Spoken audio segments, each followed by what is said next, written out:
Hi, everybody. Dr. T here again.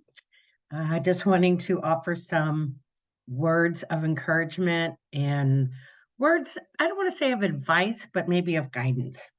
So many times when we get to grad school, we're like, oh, I can't wait. I'm going to be a counselor and I'm going to be a trauma counselor. I'm going to be a child counselor, youth counselor. I'm going to do marriage and family. I'm going to only do substance abuse. Wonderful. I am so glad that you have your passion in front of you that you are willing to pursue. However, I do want to just caution you that you are not required to pick a theory, pick an approach, and stick with it for your whole counselor life. Um, just to give you a little idea of my journey, I started as an adolescent. I wanted to be an adolescent counselor. I spent quite a few years working in inpatient child and adolescent psychiatric facility.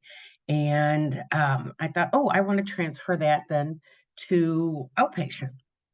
Well, the outpatient counseling is very different than inpatient treatment.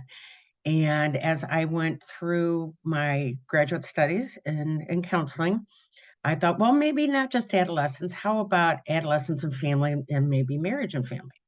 Okay, so I added on a few more courses that way. And then I realized as I got into my internship and was seeing adolescents one on one or with families that, wow, I was pretty young. I was only 24 when I got my master's. I was still finishing up my own adolescence and young adulthood myself. And as I affectionately say, I was still getting on my own nerves as a young adult and adolescent, as adolescents get on our nerves. So I was a little disappointed in myself, thinking, "Wow, did I waste time?" So instead, what I did is I became a generalist. I worked in an outpatient, non-for-profit, outpatient counseling, just your regular counseling, and became a generalist. I would see mostly young adults through older adulthood, just your general adult population. I would see a few kids. I would see a mother and a child, perhaps not full-blown family therapy. And I really was able then to explore what is my area that I really enjoy. And then from there, I moved into employee assistance counseling, which is in which it's outpatient still counseling, but you contract with corporations and companies, a little more corporatized, if that's even a word. And I did that for 14 years, and I did see more. It was very brief therapy, short-term therapy, anywhere from 3 to 12 sessions. I did see some families, mostly for assessment and referral and short-term support. And I started looking into attachment because I had seen so many clients from children to adolescents to young adult, marriage, family. And I was starting to see a theme, and I realized, wow, what is this attachment?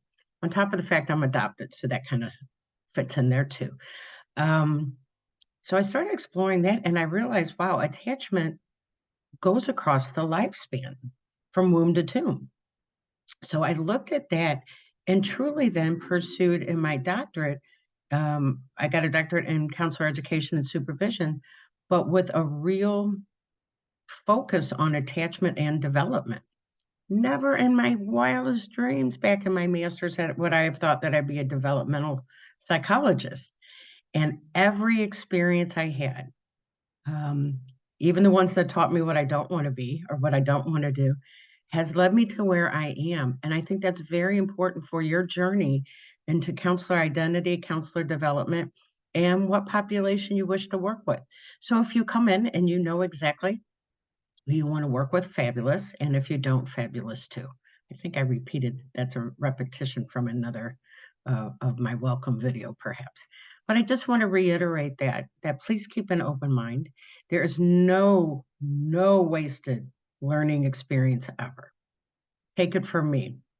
After all these years being in school and then coming back to teach school, and all the years of being a generalist has really taught me where I want to be. Okay, good luck, and I'll see you in class.